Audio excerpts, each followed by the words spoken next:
As it was mentioned yesterday that I was supposed to give a 30 minutes presentation on combined offering. But first day, second day, I realized that Elder Pompi made a good presentation to the GCDO.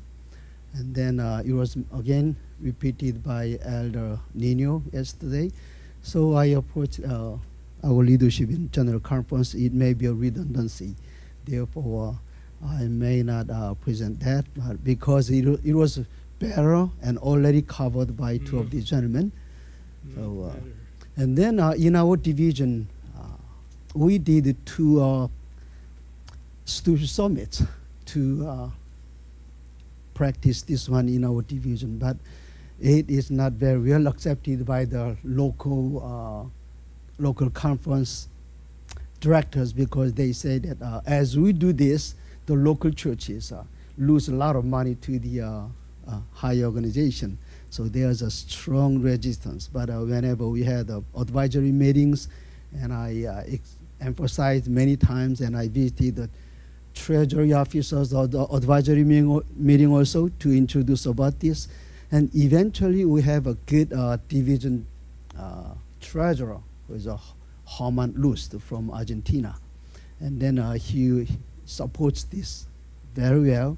Therefore, we are almost to vote for adopting this combined offering soon, maybe hopefully next year. Amen. So we need a strong support from the administration, as well as I mentioned to Elder Juan Preso yesterday. And then when we have the strong support from the administration, and then it is very much easy. And therefore, I'm appealing the GC officers to emphasize when they meet for the annual council meetings or media meetings. And then whenever I come to advisory meeting to GC, I learn a lot from the other divisions. So it is a learning experience for me too. And this is NSC territory, and all up there. And there are 8 countries. Okay, let me show that. Okay, starting from Japan and North and South Korea and Mongolia, China, Hong Kong and Macau and Taiwan. There are 8 conferences, 8 countries. So I'm in 6 countries and 2 special administration regions. They are Hong Kong and Macau, but I counted them as country because they are using their own money, their own passport. In my division, there are 3 unions only: Japan, Korea, and Chinese Union, and then 11 conferences and missions, and 46 mother churches. What are the mother churches? The China is not organized territory. We call that UT, and unorganized territory. So there are 46 mother churches. They roll as local conferences. Some of them are much bigger than that size of the Japan Union Conference. Japan Union Conference has 15,000 membership, but some mother churches in China has 20,000 or 30,000 members in under one mother churches. In our division, there are almost 2,200 churches, and 3,300 companies, and 720,000 faithful stewards and students. And the population is 1.7 billion. In terms of the population, NSD is the world's largest. Well, my former president, Dr. JohngHaeng Lee, he often mentioned that the world's largest division is the 7. Okay, let me skip. It's 7 minutes. Okay, and there are some challenges that are facing from our division. Will he really find faith on the earth when Jesus comes again? And then according to the recent census made in Korea, and for the first time the religious population went down half of the population, 47%, including all other religions like Buddhism. And then among the Adventist society, losing Adventist identity and mission. And then number 3 is a slow church growth. Well, it's still growing, but growth rate is very much slow and low retention rate.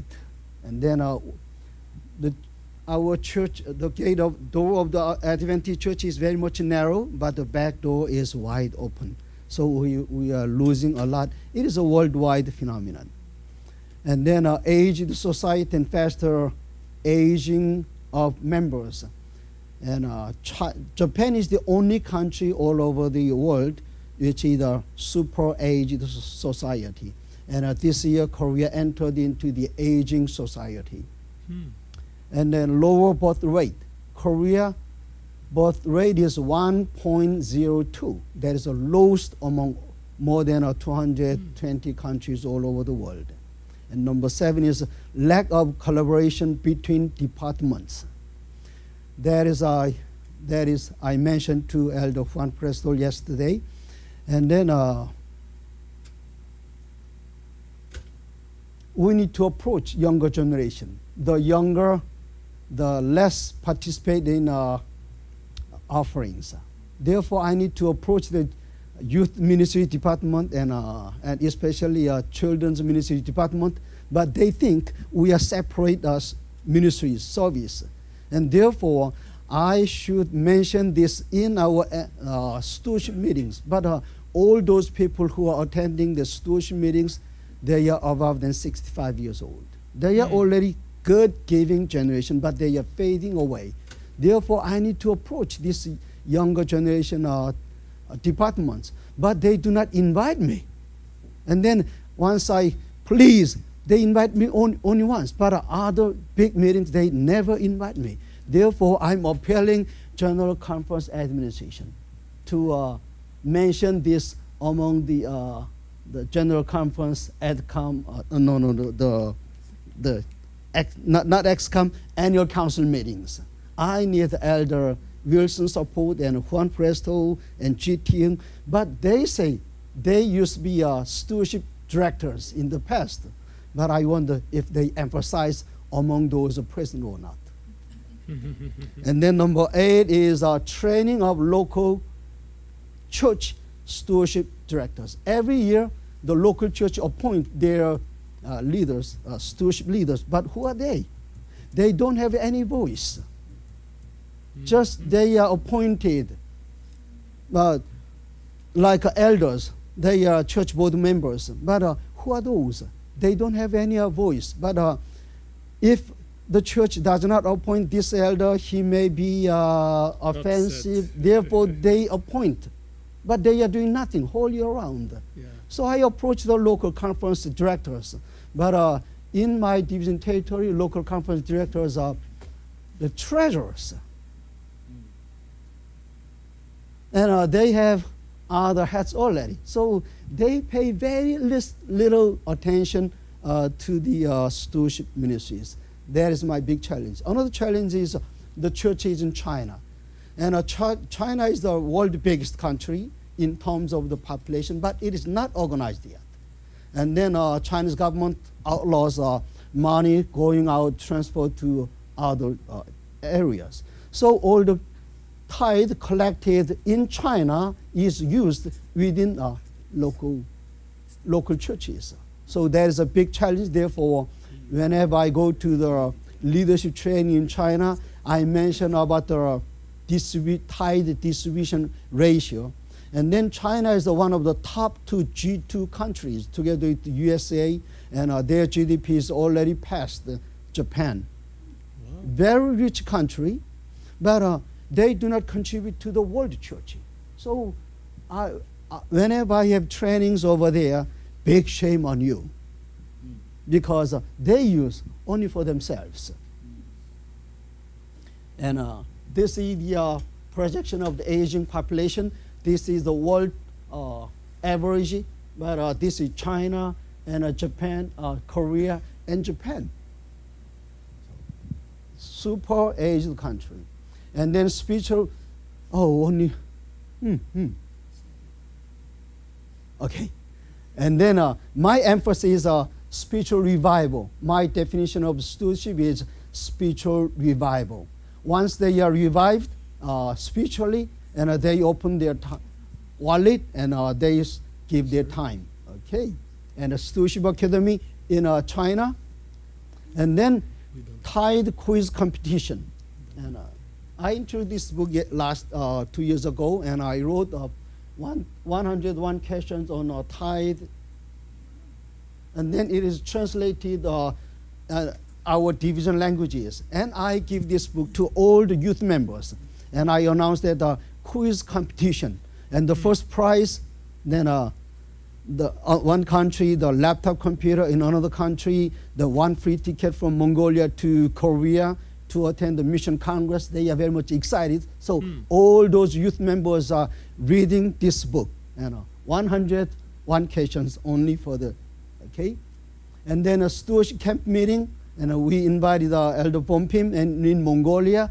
And then by attending this meeting, one shaman who practiced 40 years shamanism, and then he got baptized in this camp meeting.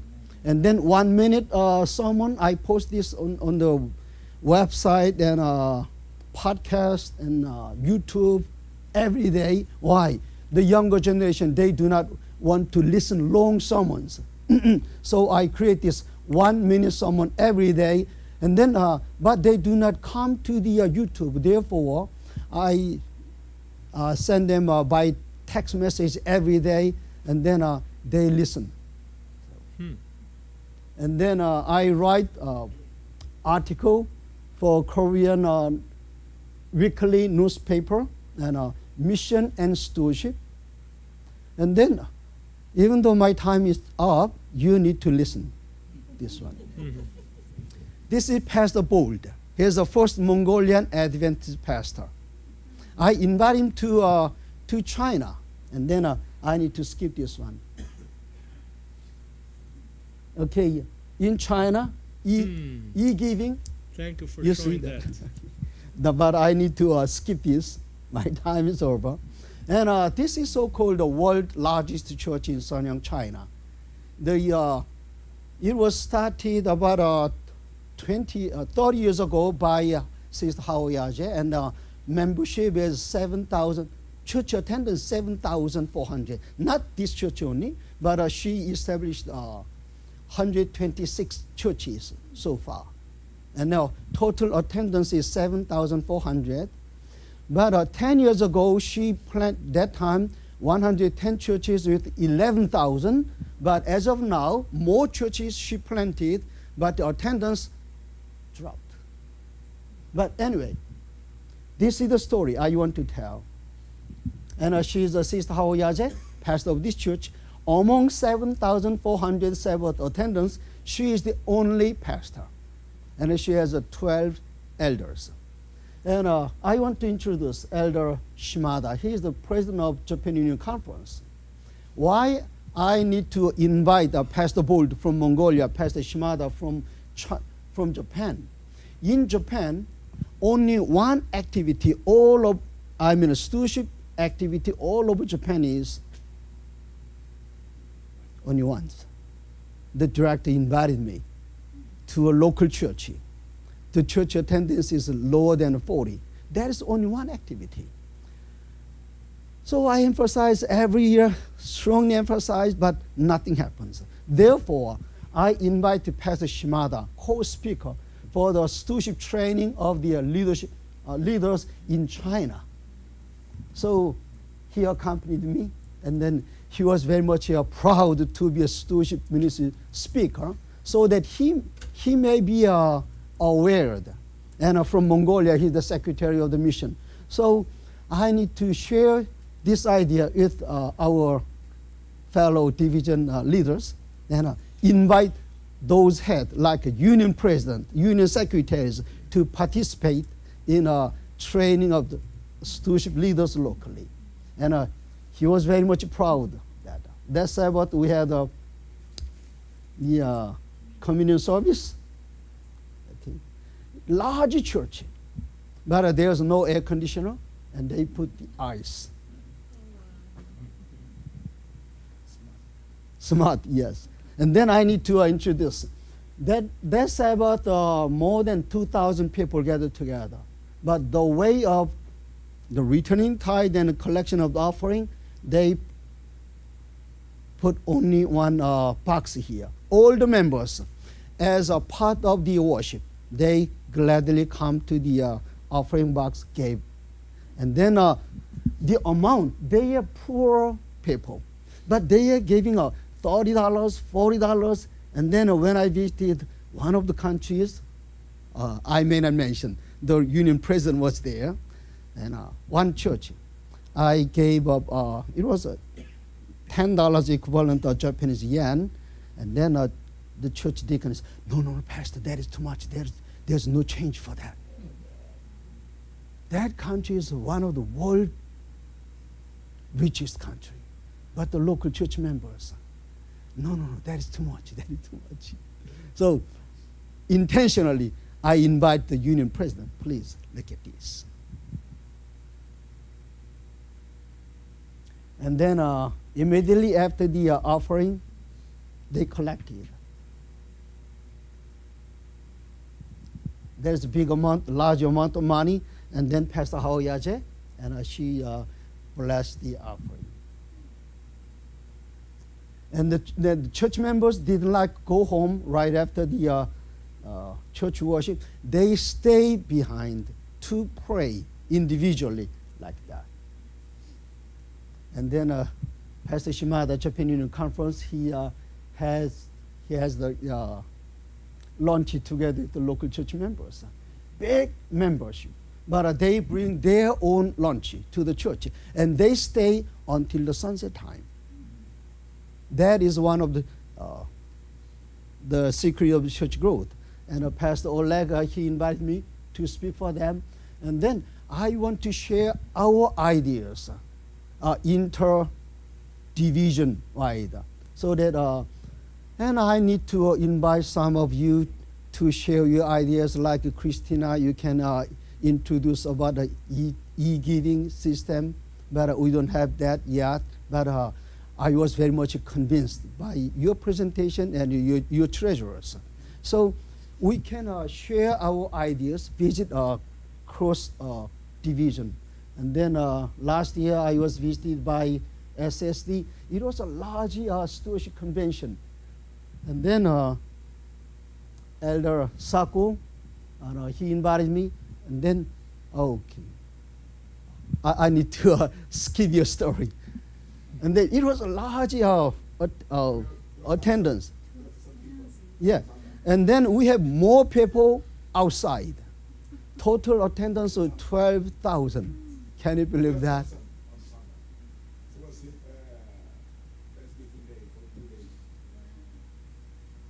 So whenever I come here, especially I pay my attention to the reports so that I may learn, and then I need to learn about the Holy Convocation, IAD, Inter-American Division. I need to visit their Holy Convocation.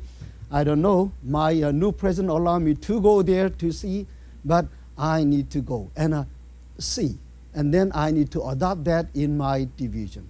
Okay. So there's a little bit more, but I need to stop here. Thank you for your attention.